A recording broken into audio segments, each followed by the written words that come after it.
पूरी दुनिया में किसी को बंधक बनाने या यातना देने के बहुत से मामले हुए हैं, लेकिन आज हम जिस घटना की बात कर रहे हैं वो अपने आप में बहुत ही क्रूअल और अनोखी है।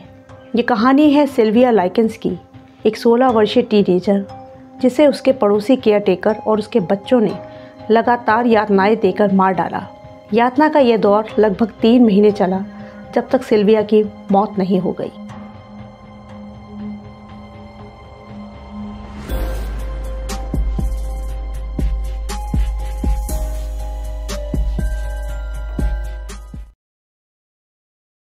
सोलह वर्षीय सिल्विया भूरे बालों वाली एक खूबसूरत टीनेजर थी।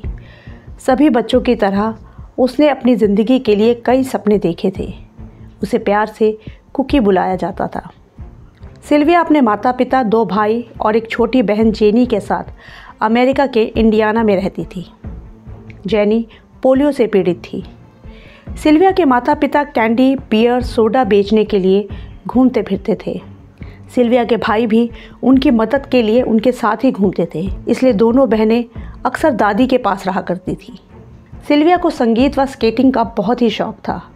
अपनी छोटी अपाहिज बहन का वो बहुत ख्याल रखती थी। एक बार चोरी के केस में फंसने के कारण सिल्विया के माँ बाप को अपना पुराना काम बंद करना पड़ा।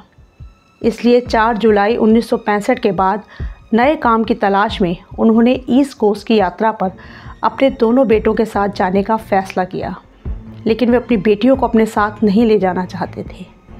इसलिए उनकी देखभाल का ज़िम्मा उन्होंने अपनी पड़ोसी गर्ट्रूड बेंचविस्की को सौंपने का फ़ैसला किया। हर हफ्ते $20 की फ़ीस पर, जब तक उनके माँ बाप उन्हें लेने नहीं आ जाते। गर्ट्रूड एक डिप्रेस सिंगल मदर थी जो अपने 7 बच्चों के साथ अकेली रहती थी, जिसमें 4 लड़कियाँ और 3 लड़के थे।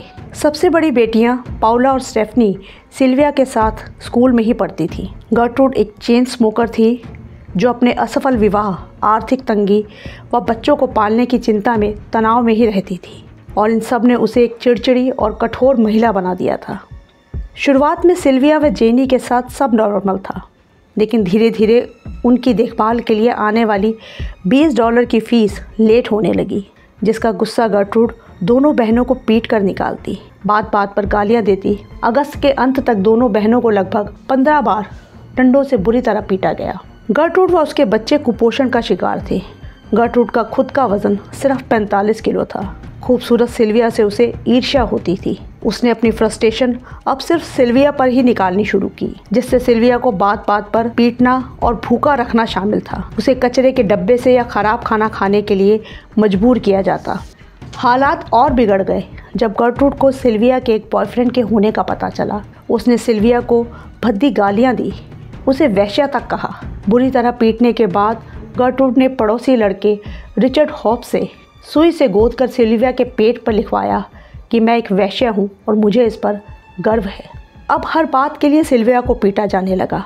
घर के बाकी बच्चे भी किसी भी बात के लिए सिल्विया को बुरी तरह से मारते, घूंसे, लाते, मुंह पर मुक्का मारना, सीढ़ियों से धक्का दे देना आम बात थी। एक बार पाउला ने सिल्विया को इतनी ज़ोर से मारा कि उसकी अपने हाथ की कलाई ही टूट गई। जेनी सिल्विया की हालत देखकर रोती रहती। सिल्विया भी अपनी बहन की खातिर सब कुछ सह रही थी। सिल्विया को यातना देने के लिए पड़ोस के बच्चे व उनके सहपाठी भी शामिल होते थे। उसके शरीर को सिगरेट से जलाया जाता, उसका यौन शोषण होता, और ये सब जेनी के सामने ही होता था। उस टॉर्चर को तमाशे की तरह सबके सामने पेश किया जाता। कभी तो जेनी से भी ज़बरदस्ती अपनी बहन को यातना देने को कहा जाता। सिल्विया का स्कूल जाना बंद कर दिया गया। गर्ट्रूड ने स्कूल में झूठ बोला कि वो पढ़ना ही नहीं चाहती।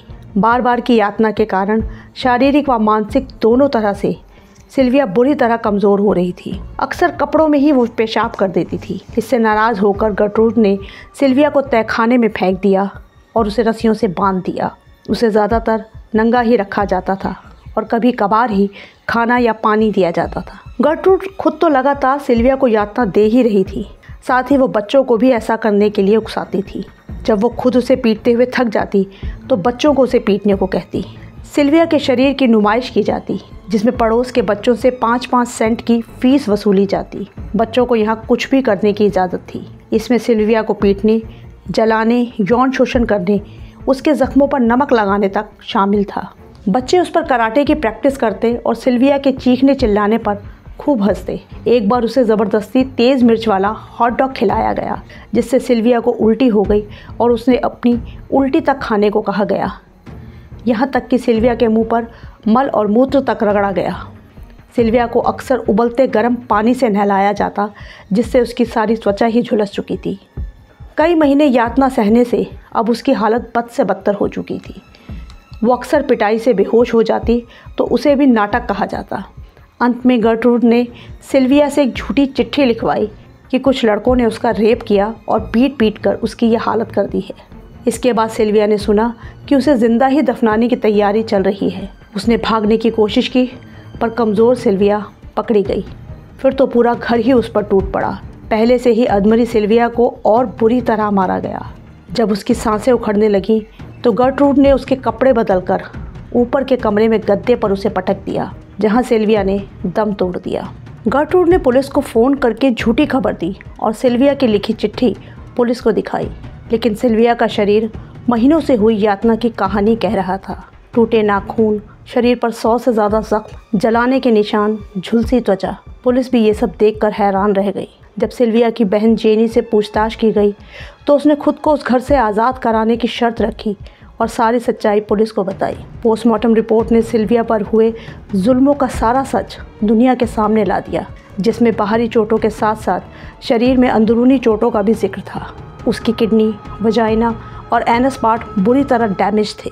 आखिरकार गर्ट्रूड को फर्स्ट डिग्री मर्डर के आरोप में गिरफ्तार किया गया। उसकी बेटी पॉला और बेटे जॉन को भी सज़ा हुई। पड़ोस के 2 लड़कों रिचर्ड हॉब्स और कॉय हॉब्स को भी बराबर का दोषी माना गया, लेकिन सबूतों के अभाव में उन्हें कोई गंभीर सज़ा नहीं हुई।